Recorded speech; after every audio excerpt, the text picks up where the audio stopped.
Mini episode 869 of the FDH Lounge is brought to you by Sportsology, delivering unconventional columns and webcasts about sports, TV, music, movies, and more. Follow them on the web at sportsology.com. The FDH Lounge. You want to schedule your life around it. A long time ago, on a gloomy, wet Cleveland spring night, two men stand alone amidst the late-night drizzle. Their voices echo across the vacant station parking lot as they debate the merits of the great American radio show that have been missing for far too long. On that night, an idea was born. That idea became the FDH Lounge.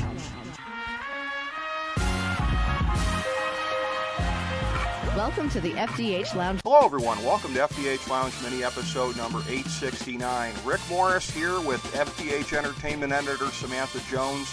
We are getting into an interesting subject here today on fan etiquette in entertainment. And again, as is sometimes the cliche, you hope for some good things to come out of something bad. And a couple weeks ago, Samantha and I got together here and talked about the life and times of Chester Bennington, and very sad subject. But out of that has come, I think, sort of a renewed focus as far as subjects that we can talk about, that we can break down. And again, we like to go as wide as we possibly can with the lounge. This is the only show out there, as far as I know, that says nothing is off topic. So I'm always looking to hit the areas that nobody else is really hitting. And certainly the last couple of years, we've been very topical on things, and we've hit things that are in the news, but we haven't been sort of as random as I like us to be always. Sometimes we do, but not all the time. So I kind of like something like this that's a timeless subject that we can get into, that you can really kind of listen to, even 5 or 10 years from now. And unfortunately, Sam, I think it will probably still be relevant at that point in time, as there won't be enough people out there listening to our sage advice. But we can always hope, can't we? We can hope. Absolutely. Yes. Hope remains timeless, if nothing else. But you brought to my attention a specific example here in terms of fan etiquette, and I know this is something that I think you and I are both concerned with in various forms of entertainment, and of course it involves the stage performance of Kinky Boots, which I have to say again, as I indicated to you offline, outside my personal wheelhouse of information. But see, I love it, because if I don't know about this, I'm sure there's a lot of people that don't. So that gets back to my original thing here. I want to be talking about things that not necessarily everybody is. We talk about a lot of things that everybody is, but we don't necessarily always talk about a lot of things that people aren't talking about or don't know about. So this is a very valuable service you are bringing to bear here. Please illustrate the example of this and what bothered you so much about it. Okay, so what was going on is Brendan Urie, the lead singer of Panic at the Disco, got the opportunity to play the lead role of Charlie Price in Kinky Boots. And he is very connected to his fans. He used to, at least. He used to do a lot of live streams and was always posting on Twitter, things like that. Loved talking to his fans. So after each show, he would go out the stage door with the rest of the cast and sign autographs, like sign people's playbills and things. So a lot of the Panic fans kind of followed him to Kinky Boots. And, the Panic fans are going to be your 16-year-old screaming fangirls, right? Right. And so it got to the point where you get into sort of mob mentality, right? Everyone's screaming and say, "Brendan, sign my playbill, can I get a picture?" Screaming in his face and everything, and he has spoken before about how he has anxiety and things. He wants to go out and meet his fans, but he has to take care of himself first. Before every time he would go out to sign his autographs, his bodyguard, Zach, would make an announcement: pushing, don't yell, there are people in front of you, you can wait your turn, we'll try and get through as many people as we can. But the moment he walks out, people just lose their minds. And there's been horror stories about people getting crushed up against the barrier and getting hurt, and people getting stepped on and climbed over, and just screaming things in his face. That's the thing that really bothers me, is they're screaming, and not just screaming randomly, but screaming like routine things in his face. So he tweeted out about a week or so before his last performance. He says, "Hey, I love y'all, but I can't keep coming out to stage door when you scream in my face and don't listen. So I'm done. Hope to see y'all later." Like, the fact that people could not control themselves to the level where he thought it wasn't worth it to meet the fans anymore because he had to take care of himself, and it just breaks my heart.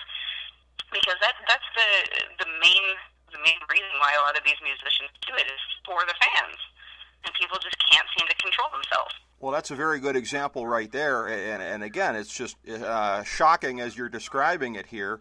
That people would respond to this kind of outreach from him, the chance to have some kind of interaction, which if you're a real fan, you would regard that as something that's really kind of precious, something that you would really cherish in this age of social media, chance to snap a couple of shots and be a big shot with your friends, all these things that are right there, all these opportunities. And yeah, I mean, that cliche about whatever you want to call it, looking a gift horse in the mouth, whatever the case it may be, to actively disincentivize somebody to have contact with their fan base is just the height of stupidity as well as bad manners. Absolutely. I think it might even sort of sour him a little bit on wanting to go out on tour or write new music or everything. Maybe, bands will take a longer break than they anticipated because they are almost fearful of how their fans can be. I have another example here of, because I'm just the worst. I'm the biggest Ballad fan, and I watch every little clip I can find. Patrick Stump, the lead singer, is widely regarded as one of the sweetest people on the planet, right? Mm-hmm. He's just, extremely polite, very sweet to everybody. There was I have a clip here. It was during a show. He stops mid-song, which he never does, because someone was acting up in the pit and starting to get a little violent. So he, the sweetest guy in the world, called this guy out, cussing at him, and said, "You don't do that at my show," kind of thing. And the whole rest of the crowd's like, "Yeah, I get him," kind of thing. But I think, like I said before, I think it's really you get in that mob mentality. Well, my very first concert, actually, I have a personal example I just thought of. My very first concert, my brother took me to Ozfest in Pittsburgh, and there was, I believe it was Rob Zombie was on the main stage, and for some reason, everybody was like, everybody hated him for some reason. So someone started throwing their water bottles, the plastic bottles. And pretty soon, the entire crowd was doing it. Wow. Just throwing bottles. People were getting hit. I've heard horror stories of musicians who have gotten hit with a bottle on stage and been knocked out cold. And I don't understand why people think that that's okay. Well, unfortunately, I do. I think I do have an answer. I don't like it. You're not going to like it. And it's this prevailing sense of entitlement that's out there because, it's interesting here. You're focused on this from the entertainment point of view. I see a lot of analogies from the sports point of view as far as the entitlement of fans in that way. And it's a thing where, we've had this philosophical debate before. I don't remember how much it's been on the show and how much it's been off air with people, but the whole thing about booing people that are on your own team. And it's a thing where, again, as extreme as the circumstances may be at the moment, if Kyrie Irving starts the season with the Cavs, I wouldn't boo him even for all the crap this summer. You don't boo somebody that's on your own team. Jason Kipnis, I'm not the biggest fan of the cult of Kipnis that Indians fans seem to have. And I went to a game a couple weeks ago, or it was a bobblehead night for Jason Kipnis, and it was insufferable to me. He's diving headfirst into base. I'm like, oh my God, more of the cult of Kipnis, Mr. Hustle. You know what? I would never boo Jason Kipnis. You don't boo somebody that's on your team, and it's the same kind of thing I think when you're in a fan base, is if you're actually a fan of somebody, it's one thing if you go, it's not right anyways. If you go to a show, you're more casual, you're not as much into them, it's still not right to do that. But in a lot of cases, I think we're talking about people who would identify themselves as fans of these bands and performers who are still doing it. That's just an extra level of gross on top of everything else, I think. Yeah, a lot of these fans that I use the term fans loosely. Yes. If you're not going to respect that person as a human being, you have to realize these are actual people. They have feelings. They're not just some, robot in front of you performing like some sort of dancing monkey. They're real people with real feelings, and if you yell something like, "I want to have your babies," directly in their face, it's going to freak them out. Well, yeah, exactly. And it's one of these things, too, where I think the entitlement goes to, and this is another analogy that I see with sports, because I think it's the same mentality with the entertainment fan as it is with the sports fan, is the knowledge that because there is such a chasm between where you, the average fan, is and where the performer is financially, I'm entitled. I paid my ticket price, damn it. I'm entitled to go in there and do all of this and all of that. And again, people casting aside, as you're pointing out, and one of the first things I always like to hearken back to, the common thing of humanity here, of just that, like, you paid for a ticket, whatever. Does that entitle you to be a dick? I mean, if you think the answer is yes, you have a lot of soul searching to do. Show is what needs to happen. Yes, as well as it's okay to treat another person like that, then you need to not go. Right, like, and a lot of soul searching on top of that, and therapy and all kinds of things that I would suggest for anybody. Yeah, with that kind of a black soul of where, oh, it's okay because I paid my ticket price. And that's where I think a lot of this is coming in. I've seen it more in sports, you've seen it more in entertainment, but I think it's the same monster. You can almost sort of liken it to how you're supposed to act around strippers. Yes, you're paying them a lot of money, but you are not allowed to touch them. Right. Well, and that's where, and again, and where I come to like the common lack of humanity here, the whole thing of, you know, oh, you could pay me that much money and I would suffer through the problems of some a-hole yelling out of the audience. Like, really? If you're...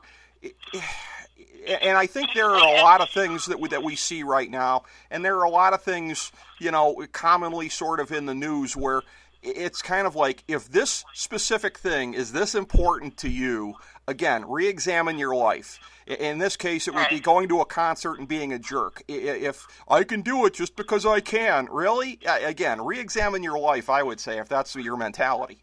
I've heard a number of years back, Patrick Stump from Fall Out Boy did a solo album. Because Fall Out Boy was on hiatus, and he's like, I'm gonna make my own thing. Played every instrument himself, wrote every single note himself, made 100% all by himself, put out an album. Decided, he's like, hey, I'm going to go do a little tour. There were people who went specifically to tell him how much they hated it. Wow. I'm like, why? Why would you do that to someone who put their heart and soul into something and go and just to make them feel bad? I don't understand that. You're spending money to make someone feel like crap. Yeah, and that's where...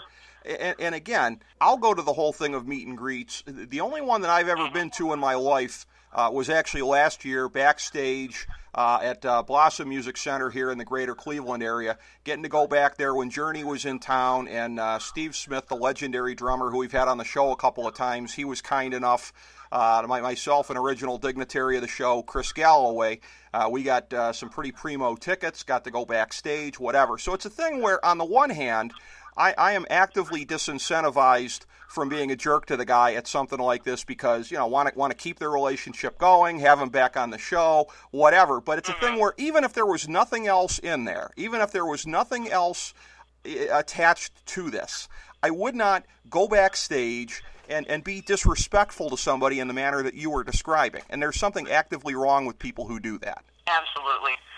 The thing that I don't think a lot of fans realize when they go to these meet and greets is these people are taking time out of their extremely busy and very stressful schedule to come say hi to you. Yes. Okay, they're actually doing you a favor at that point. They are.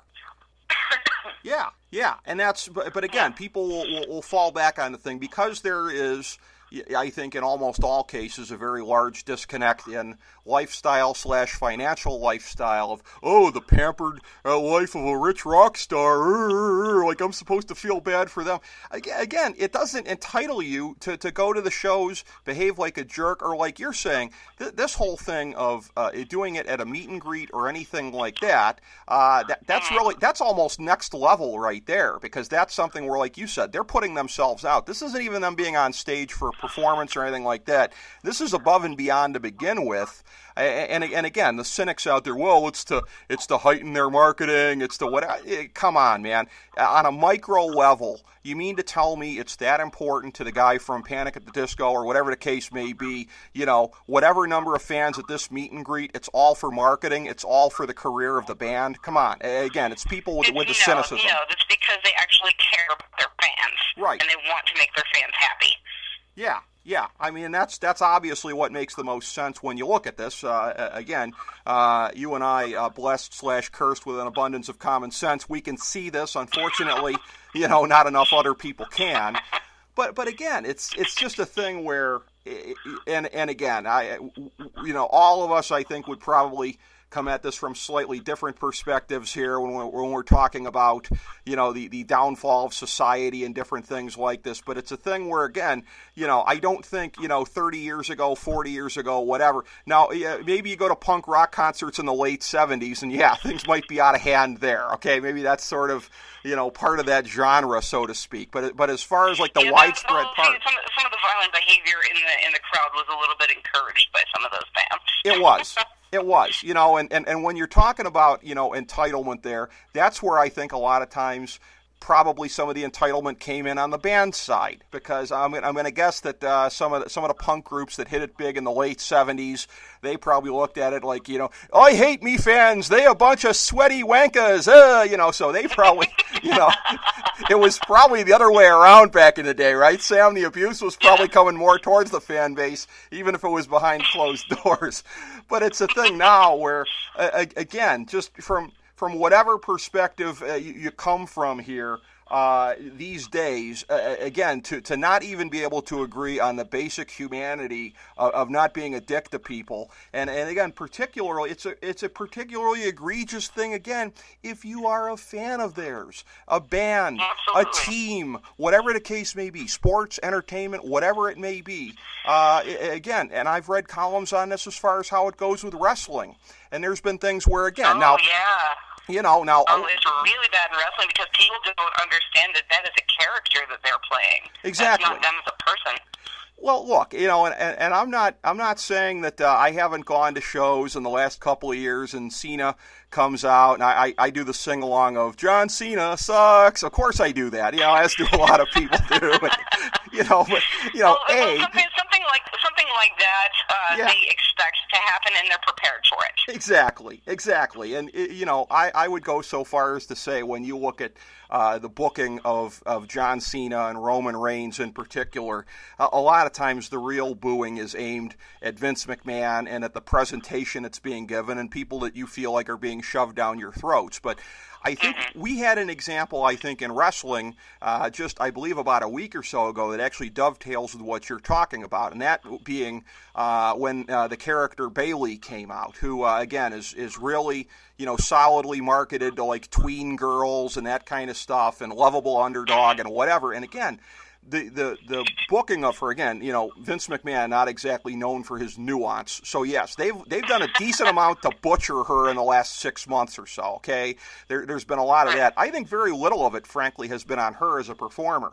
She comes out, she's announcing this is a real life thing, shoulder injury. She's going to be out for SummerSlam. She's going to be out for some time here, and the fans are booing her just because, again, it was like a monkey see, monkey do kind of thing. I think with the audience as far as that picking up, and it's a thing where, okay, John Cena, Roman Reigns, whatever. That's like one type thing here, and that's almost expected at this point that those guys are going to get booed by the crowd.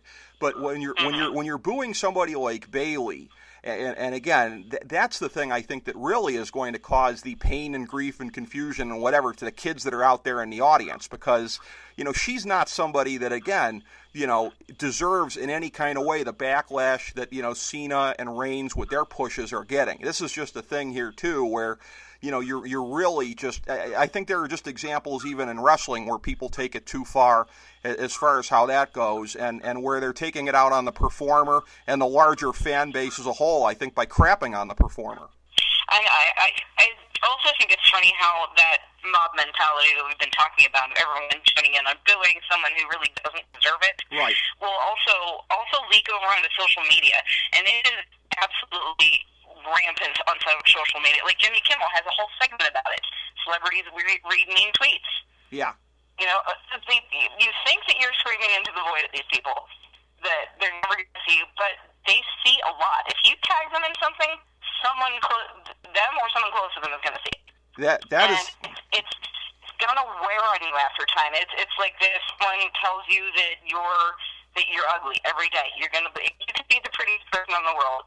you are going to believe that you are ugly because someone's telling you all the time. That is so perfect that you said that, because I actually just came across an example yesterday in the FDH Lounge archives. I've been doing a lot of stuff right now with uploading a lot of our episodes directly to the website, and I've been going back through some of them, and some have required a little bit of extra editing in order to get it up there size-wise. Long story. But anyways, I came across a thing from about a year ago. Jake Digman and I talking about his longtime friend, Stipe Miocic, becoming the world heavyweight champion in the UFC, and basically talking about his journey. And Jake was also talking about the journey of other friends of his, one of whom being the great women's fighter Jessica Ai, who had been on, and still is, unfortunately, on something of a losing streak in UFC. We were talking about that, and I heard myself, as I was playing back the archive, I heard myself saying to Jake that I apparently the night of Jessica's last fight, I think I said to Jake on Facebook, if you talk to her, please make sure she doesn't go on Twitter because it's brutal. And it's a thing where everybody was just on her. And part of it is, again, she's a trash talker, so that's one of those things. To a certain extent, when you're a trash talker, you're going to get that coming back when things don't go so well for you. But geez, there's got to be a limit to everything, you know. And again, every moron out there that thinks he's the only original person, or she's the only original person, to make the point of, oh, first women's fighter to lose 4 times in UFC. Okay, you're not original, buddy. It's being said. But again, people are putting all kinds of nasty things on that and whatever. And again, regardless of how much of a trash talker she is that a proportionate response to if she would have gone on Twitter afterwards that night? It would take a strong person not to react very, very poorly to that. Again, the shame and humiliation is enough, one would think, before you even get onto social media. She knows what happened. She was there, you know? Mm-hmm. Yeah, and I always make the joke that Twitter is the saltiest place outside of the Dead Sea. Yeah. You know? So I totally just lost my train of thought. Well, you were slagging on Twitter, and that's always a good thing, because all the mouth breathers that are out there with their opinions. I will tell you this, something that prefigured Twitter and a lot of these type things here. You talk about perfect timing as well. This is something I just came across this week on the AV Club. They were going through reviewing an old episode, in this case, of The Simpsons, the Itchy and Scratchy and Poochie show from 1997, and I came across a bit of dialogue that I think sums up very much what you and I are talking about here. So I am going to try very hard in this reading, and this is going to be very poorly, I'm afraid. I'm going to try to capture the voices of Comic Book Guy and Bart Simpson as they're going back and forth in their dialogue. Here we go. Last night's episode of Itchy and Scratchy was, without a doubt, the worst episode ever. Rest assured I was on the internet within minutes, registering my disgust throughout the world. Hey, I know it wasn't great, but what right do you have to complain? As a loyal viewer, I feel they owe me. What? They're giving you thousands of hours of entertainment for free. What could they possibly owe you? If anything, you owe them. Worst episode ever. So I think that sums up what we're talking about. Isn't that the person, Sam? That is 100% exactly what we're talking about. Just perfect timing. They put this up in the last couple of days. I bookmarked it when it happened. I was like, I got to save this for Sam. It's something else addressed in, which movie is it? It's one of the Kevin Smith movies. I think it's Jane Silent Bob Strike Back. Okay. Where they, I think it's Jay or anyone sees online all the negative comments they're getting about the comic book that is based on them, the Blunt Man and Chronic comic book, and they've tracked down someone's, what it was is they're making a movie of the Blunt Man and Chronic, and everyone, all the comments like, oh, that's such a crappy comic book, blah blah blah, whatever. And so they go and like hunt people down, and then they get a list of everyone who commented, and punch them in the face, kind of thing. But it's just an example of how enraging some of these comments can be. Right. Right. Just, again, all people have to do is not be an a-hole, basically, and that will wipe out probably 90% of what we're talking about here. But unfortunately, human nature is what it is, and these things almost kind of tend to perpetuate themselves and get stronger in a lot of ways. And I really, really think, and it sounds like you would probably agree with me, that social media is just an amplifier of all of this kind of stuff, and in which case things are going to get worse rather than better, unfortunately. Yeah, I agree with that. There's the whole thing with live streaming. I've seen a number of different musicians will do a live stream, like this sort of a Q&A, to just, hang out with their fans. And I know, like, as we were talking before, my neighbor used to do them all the time when Periscope was a thing. But he would, he'd get on there and say what he is up to, questions he has, this is what I'm doing today, and then he would just let the comments go and see what would happen. And he comments a number of times on how he's like, oh, this conversation is just quickly downgraded. Oh, it's just going downhill, it's going downhill. And then I found a video the other day on just clips of him just dealing with nasty comments and people just saying inappropriate things. And it's like, if what you're going to say, think about what you want to say to this person. Yeah. Would you say something like that to a family member? Right. And if the answer is no, then you do not say it. You can. There's a number of YouTubers who always talk about, what's the phrase I want to use? Yes, go and have your fan fiction. The fan fiction is a huge thing. Like Wattpad, I have been known to read a number of those myself, just because, number one, a lot of times they are hilariously bad. Right. But sometimes you find a real gem of really good writing. Sure. Of someone just putting their stuff out on the internet. But yeah, have your fan fiction, have your little fantasies, but keep them to yourself. Do not scream them at the person's face, because number one, they hear it all the time. Right. From other people who are just as nasty as you were going to be. And number two, why would you do that to someone you respect to that level? You mentioned before about booing the sports people, mm-hmm. your athletes and the sports people. What kind of phrase is that? Sure. Jason had mentioned, another senior dignitary for FDH Lounge. That's right, our senior editor. When LeBron came back from Miami, how people were booing and just screaming at him and everything, and he's like, no, he's back. I'm happy. All is forgiven. I'm like, that is how you should deal with it.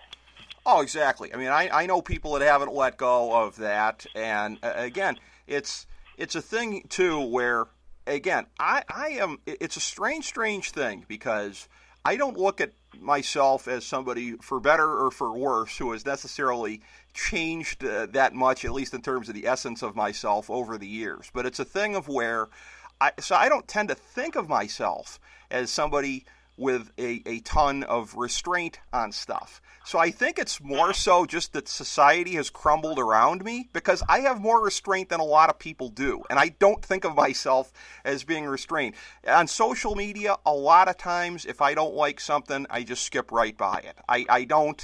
There are any number of things. There are people I follow on different forms of social media where, again, and particularly for somebody like me, this will a lot of times be the case in the entertainment world, that there may be somebody whose politics I differ with, sometimes vociferously. I don't think I've ever commented on that to any of them. I'm just moving along, man. I'm just keep it moving. Keep it moving. And I'm not a restrained person. Right on the head. Yeah, keep moving. moving. You hit the nail on the head there, Rick. If you see something that you're scrolling through a feed, whatever, you don't like it, skip over it, keep scrolling, or unfollow that person. There is no need to engage that person, because all you're going to do is fuel the fire. Well, and here's the funny thing, too, is that, and this is something that you can relate to as well as myself directly, and this being, I go back to our experience and where I first met you and Jason at the Sports Talk Network all those years ago, and of me being one of the older guys in the bunch here, and a lot of times being called upon to help put out fires, mediate things, etc. That's just a thing where, again, I look at a lot of people and their inability to skip over things, whatever. to a greater extent, that used to be me. But and this has been one of the great blessings of my life. My ability to care about things has been eroded by probably about 95%, which is good because, like, I think I only really care about the things that matter. People, I look at people just so disdainfully of like, why are you so worked up about that particular kind of a thing? There's a thing where, exactly. And I'm not going to mention the particulars here, but mutual friends of ours from back in the day. I saw, and this happened 2 years ago during the NBA Finals, I saw a friendship of 10 years dissolved over accusations of Cavs bandwagoning. That kind of says it all. Oh, my goodness. How can you possibly care about all the tiny crap in life when you look at something like that and you see something like that happen? You know what I mean? I had a friendship of 31 years be thrown away over politics. Wow. Yes, my best friend from childhood decided she no longer wanted to speak to me because of politics. I don't understand that. I really don't. Because again, it just, if you're that worked up about it, it's just a thing where, again, you should probably just kind of gloss over it. Look, I've got one friend in particular that. And I'm sure he's not listening to this, so it's okay. But I haven't unfriended him, but I've unfollowed him just because on Facebook, just because I don't need to see that. And it's a thing too where even people. And the funny thing is, this is somebody who ostensibly would be quote unquote on my side if you look at a lot of different kinds of things. But somebody who does, and this is a great disturber that I have of whatever side you're on, is somebody who just does bumper sticker talk. I don't like bumper sticker people, and this is somebody who ostensibly would share a lot of the same things, but it's all bumper sticker talk, and I don't like that because I actually care about issues. I'm actually one of these nerds who follows public policy and has ideas about things that he would like to see. And actually maybe does your own research. Does research, exactly. Goes outside of my particular echo chamber, reads a lot of different kinds of things, whatever. So it's a thing where so much of this, I think, this is just another thing that just kind of circles back around too. If we're looking at things that undergird some of the things you're talking about here with entertainment fans, a lot of it just kind of comes from ignorance and people not even kind of questioning themselves and their own sense of entitlement as far as how they treat people. Yeah, this is something that I always wonder to myself is it's that whole why can't we all just get along kind of thing. Yeah. I have a friend of mine who she is, she's very Christian and, very much into her church and everything. And I am the complete opposite. I would probably categorize myself as atheist. But we have a lot of other interests in common. We like a lot of the same music. We watch the same shows. We play the same video games. We work together. So we, it was funny for her first day of work. I mentioned something nerdy to her, and she just looked at me and mentioned the same, like another reference to that back. And we had that whole Step Brothers moment. Like, did we just become best friends? Mm-hmm. Yep. But we have that big gap with our religion, and we get over that not talking about it because it doesn't.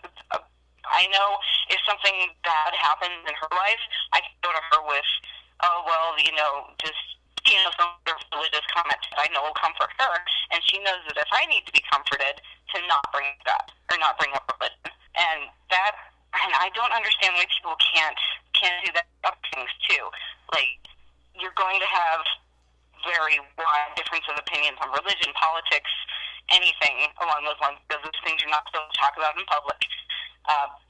And if you know that it's a sensitive subject, why are you bringing it up and harping on it? You can get along just fine with having completely opposing opinions on something. Right. And that's, or as you said before, in the social media sense, unfollow, unfriend, whatever. I mean, I've had people in my life who, quite frankly, have no longer been worth all of the headaches, and they're not around anymore. A lot of times it's been them peacing out, sometimes me. But again, that's one of these things here too, and this is where I think it ties back to your sort of macro level point here.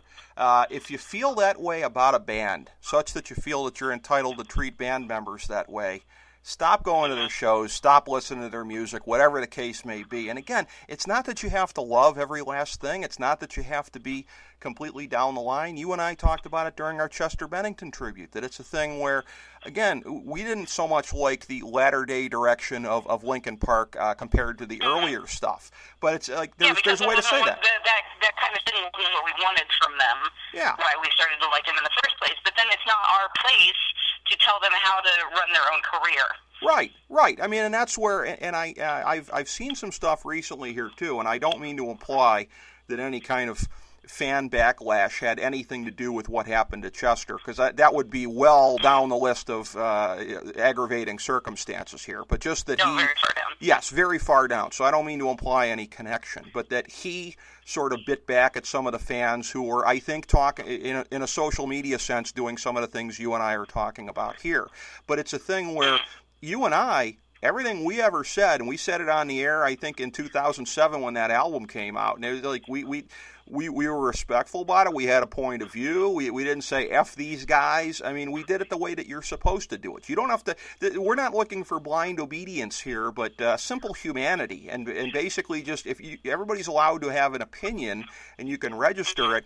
I don't even know that I would have gone so far. I wasn't on Facebook in 07, nor might have Linkin Park have been. I don't know, but if the circumstances of today existed, I don't know that I would have even gone on Facebook or tweeted at them like, hey, what a disappointment. Where's the next hybrid theory? I just wouldn't have done that. You know what I mean? You see, yeah, if you using musicians as an example, if say your favorite band comes out with a new album that is not your thing, because musicians especially have to grow as musicians. They have to evolve their sound and, keep growing, or else, because the very early, like early pop punk stuff would not survive now. Right. If someone put out a like an original Blink-182 album now, it would expect this as simple pop punk. Right. People want to move on and evolve with their musicians. But if they evolve in a direction that you don't like Linkin Park did for you and I, they were evolving, just not in the direction that I personally liked. Saying, hey, congratulations on the new album. I'm glad you guys are growing. It's not necessarily my thing. I can't wait to see what you guys do next.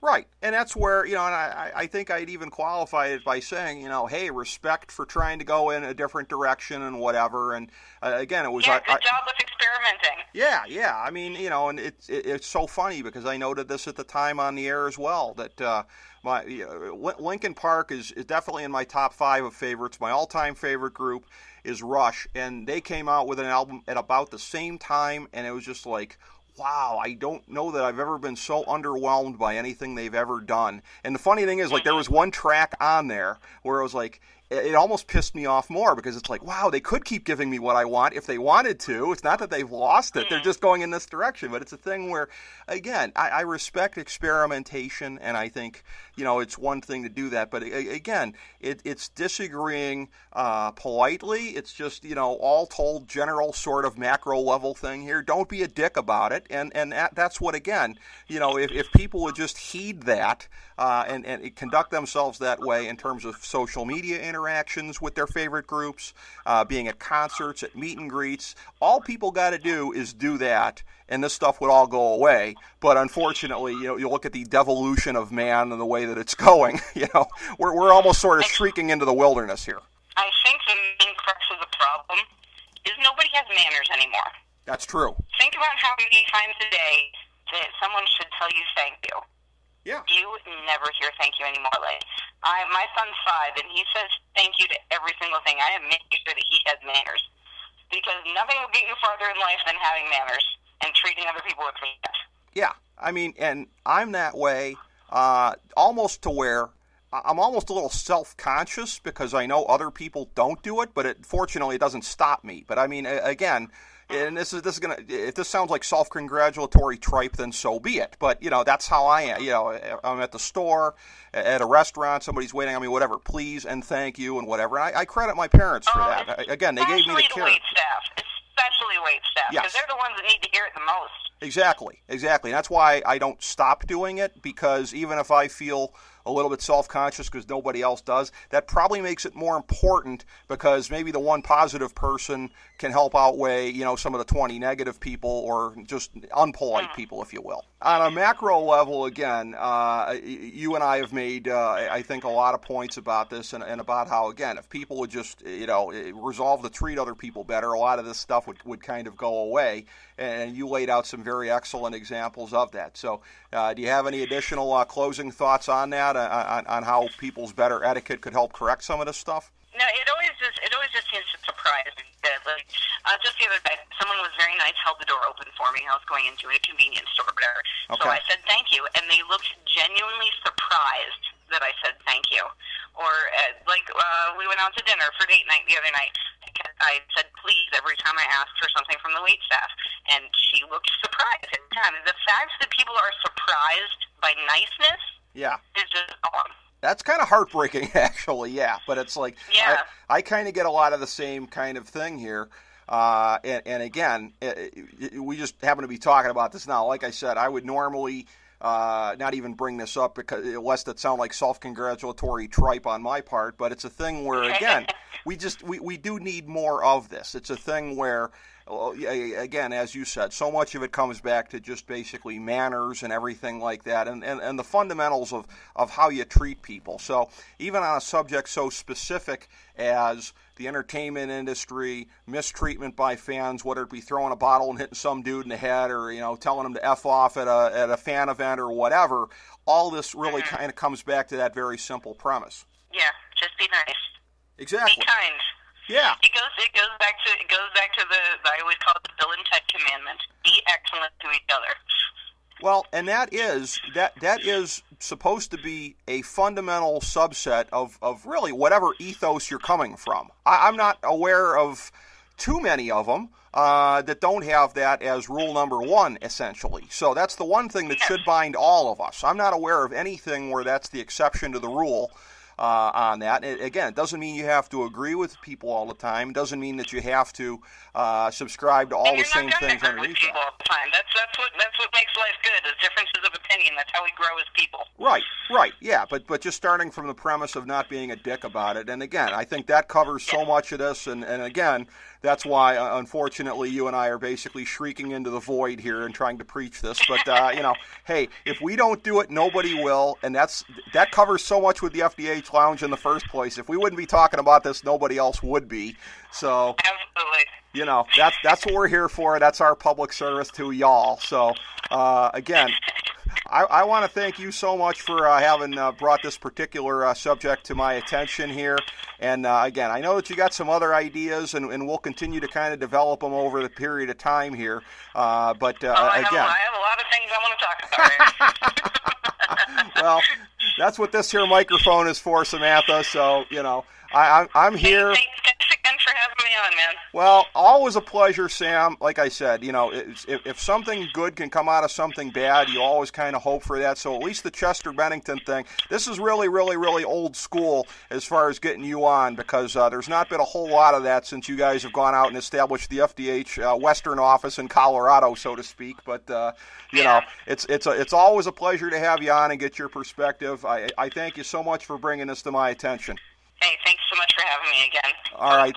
Thank you, Sam, and thank you to everybody who tuned in today for FDH Lounge mini episode number 869. As we bring the show to a close, we would like to extend our deepest gratitude to NBC, CBS, ABC, Fox, all Clear Channel affiliates, TNT, TBS, USA, UPN, Deadspin.com, YouTube.com, YTMND.com, MySpace.com, various blogs, Fox News, CNN, CNBC, MSNBC, IamBoard.com, Billboard.com, Google.com, ESPN, ESPN2, ESPN News, ESPN Classic, NBA TV, NFL Network, Sports Time Ohio, Athlon Magazine, Comedy Central, Cartoon Network, The Boomerang Channel, QVC, BET, The Spice Channel, Steno Notebooks, Manwich, Papermate Office Supplies, waitresses, strippers, bartenders, garbage men, janitors, microwave popcorn, the writers of The Office, Scrubs, Entourage, My Name is Earl, Oz, Metalocalypse and the Boondocks, Aquafina, and the periodic table of elements.